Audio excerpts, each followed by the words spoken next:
की गणगवळण हा भाग संपल्यानंतर, कारण तमाशा म्हटला तर त्या तमाशामध्ये एक केंद्रबिंदू आणि तो म्हणजे प्रश्न. आणि कलगीतुरा समाज उन्नती मंडळाच्या नियमानुसार आपण प्रश्न विचारले जातात. मग तो साधा कार्यक्रम असो किंवा आजीचा असो, आणि त्याप्रमाणे आम्ही प्रश्नपत्र शाळेला दिलेला आणि आम्ही देखील रसिकांना कळावं याच्याकरता आम्ही थोडक्यात त्याचा उल्लेख करणार आहोत. तत्पूर्वी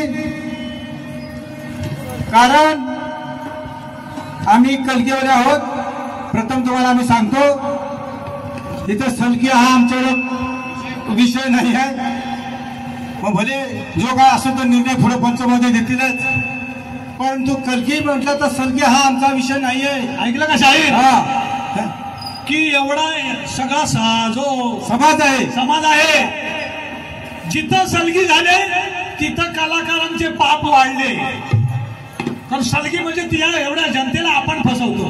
बरोबर आहे. हा, म्हणून हरजीत हा कशासाठी, आणि सलगी झाल्याच्या नंतर आपला अभ्यास सुद्धा थांबतो.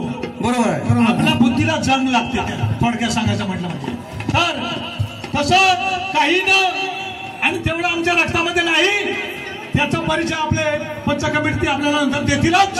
तेव्हा आम्ही प्रश्न काय विचारलाय हे रसिकांना कळावं याच्याकरता आम्ही थोडक्यात त्याचा उल्लेख करणार आहोत. काय शाहीर माहिती आहे का, की आजचा कार्यक्रम हरजीतचा आहे आणि पंच कमिटी बसलेली आहे, ते न्याय देणार आहेत सगळ्यापर्यंत. आता आपला टाइम संपत आलेला आहे. तो प्रश्न आपण फक्त रसिक प्रेक्षकांना समजावे म्हणून फक्त वाचून दाखवायचा आहे. प्रश्न असा आहे, 10 मिनिटं आहेत ना? हो 10 मिनिटं आहेत का? आहेत ना 10 मिनिटं? कविता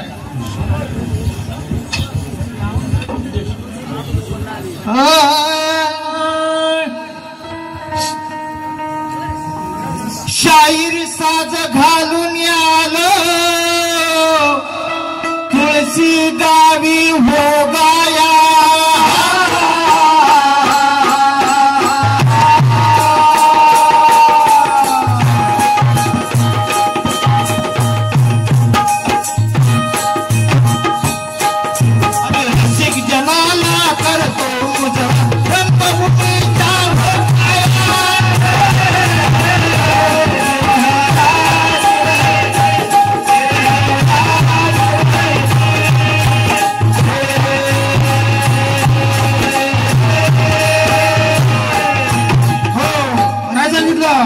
शाहीर साज घालून आलो तुळशी गावी हो गाया. पुढे आणि रसिक जनाला करतो मुजरा रंगभूमीच्या टाया. या रंगभूमीवरती मुजरा करू, हा रसिक जनतेला मानाचा मुजरा करू आपण विषय सोडत आहोत. त्याच्यापुढे ग्रंथाधारे प्रश्न विचारतो रणांगणी तुम्ही आया.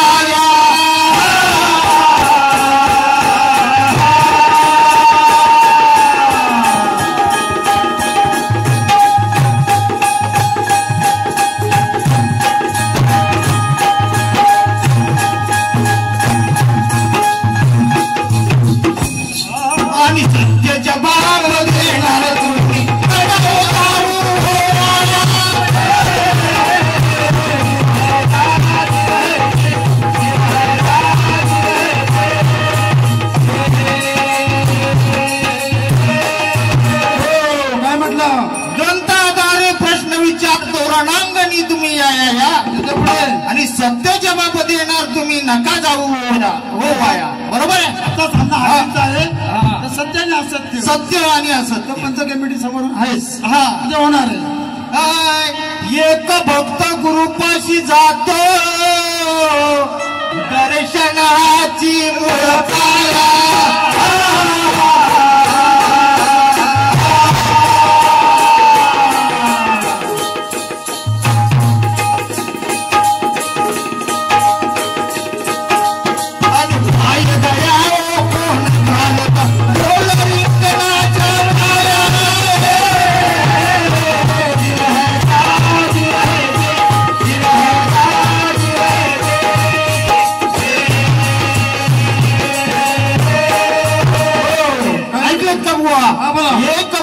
गुरुपाशी जातो दर्शन मूळ पाया.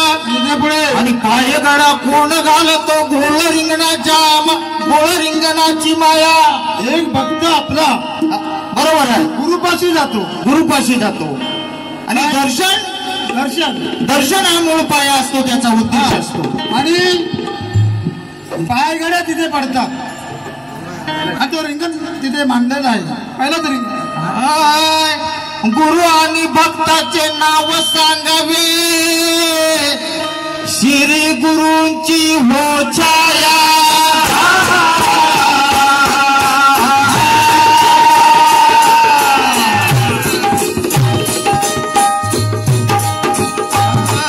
आणि शिवरात्रीचा दिवस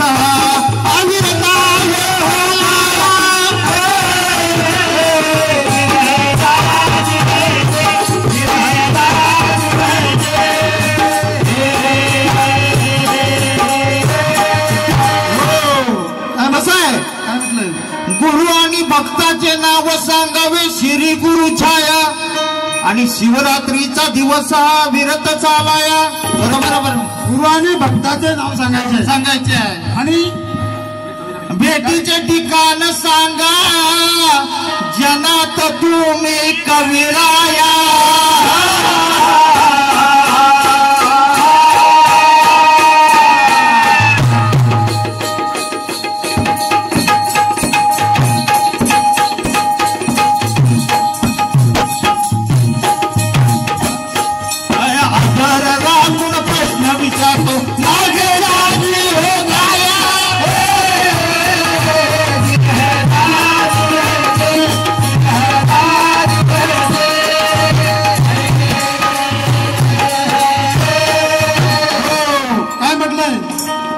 भेटीचे ठिकाण सांगा, जनात तुम्ही कविराया. त्याच्या पुढे आणि आदर राखून प्रश्न विचारतो नागेशाची काया. आणि हा शिवरात्रीचा दिवस होता. हा शिवरात्रीचा दिवस. आणि भेटीचे ठिकाण जनात सांगा तुम्ही कविराया. आणि आदर राखून प्रश्न विचारतो नागेशाची काया. पुढं कसं आहे तुमचा? दीपक सुरेश नतुरवी, गुरूंच्या आहे ही छाया.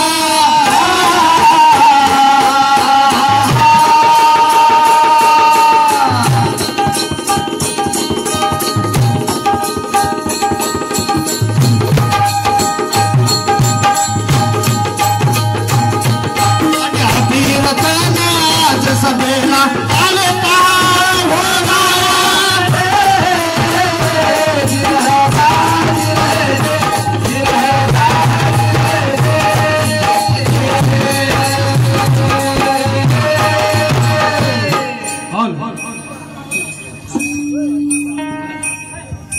ऐकलं का साहेब?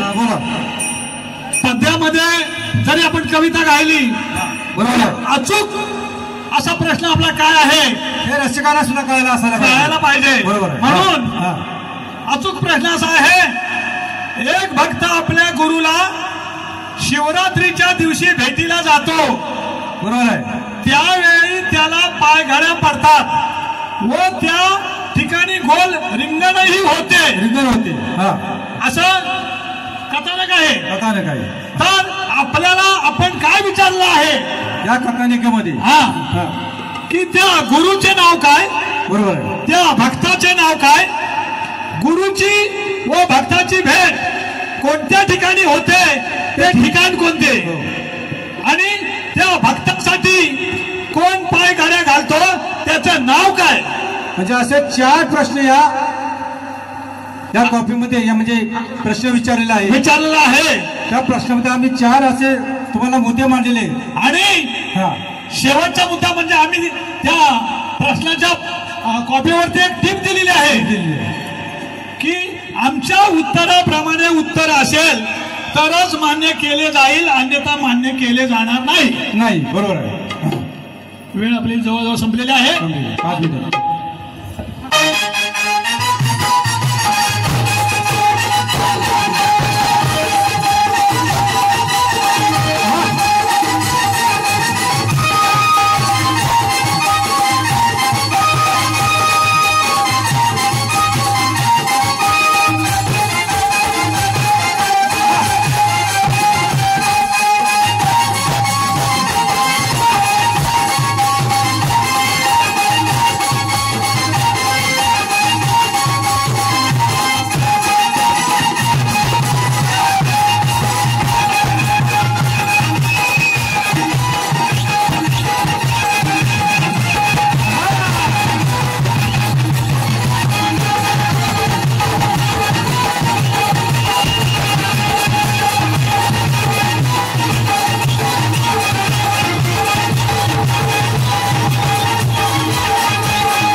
हॅलो सत्यवाल्या शायरांना सूचना आहे की पुरवल्या शायरांना जो प्रश्न विचारलेला आहे त्या प्रश्नाचे उत्तर देऊन आपण कार्यक्रमाला सुरुवात करायची.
तुळशी ग्रामस्थांनी 2 नौका ह्या महासागरात सोडलेल्या आहे.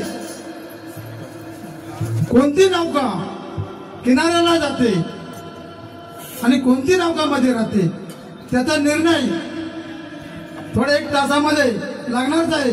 तर रसिक प्रेक्षकाने कुणी हलू नये, आपल्या जागेवरती शांततेने बसून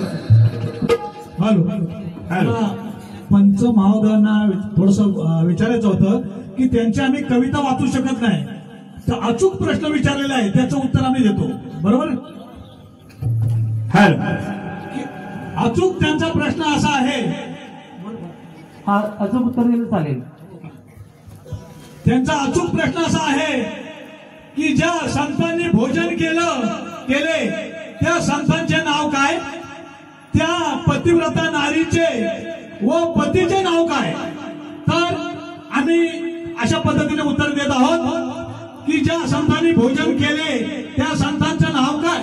त्या संतांचे नाव आहे करुणामय साहेब आणि कंसात कबीर म्हणून लिहिलेलं आहे. त्याचप्रमाणे त्या पतिव्रता नारीचे व पतीचे नाव काय. त्या पतिव्रता नारीचे इंद्रमती म्हणून नाव आहे आणि पतीचे नाव राजा चंद्रविजय म्हणून आहे. आमच्या अल्पमतीप्रमाणे आम्हाला जे काही ग्रंथा आधारे सापडलं आहे तो पुरावा पंचांच्या समोर आम्ही ठेवलेला आहे. ते योग्य तो निर्णय देतील. परंतु जे तुरेवाले शाहिराने ऐकलं का, ती चर्चा नंतर होईल. कारण त्यांनी बुवांना थांबवलं, सगळ्या बुवांना सुद्धा थांबवलं. त्याच्याबद्दल आपल्याला चर्चा करायचीच नाही. कारण तो निर्णय त्यांच्याकडे आहे. आपण आपली बाजू चालू करू. पद्धतीने उत्तर दिले, त्यांनी उत्तर दिलेलं आहे. आपण आपली बाजू चालू करूया. पण ऐकलं का शाहीर, हरची जरी असली तरी मनोरंजन देखील त्याप्रमाणे असायला पाहिजे आणि त्याच्यामध्ये घासाघाशी होतेच. बरोबर आहे. हा? आणि तेव्हा हे आतापर्यंत जे काय पहिला 101 सत्र झालेलं आहे आणि आता दुसऱ्या सत्राला आपण सुरुवात करत आहोत. तर या ठिकाणी सत्राला आपण शांततेचा आसरा द्याल अशा अपेक्षा बाळगून आम्ही आमच्या कार्यक्रमाला सुरुवात करत आहोत.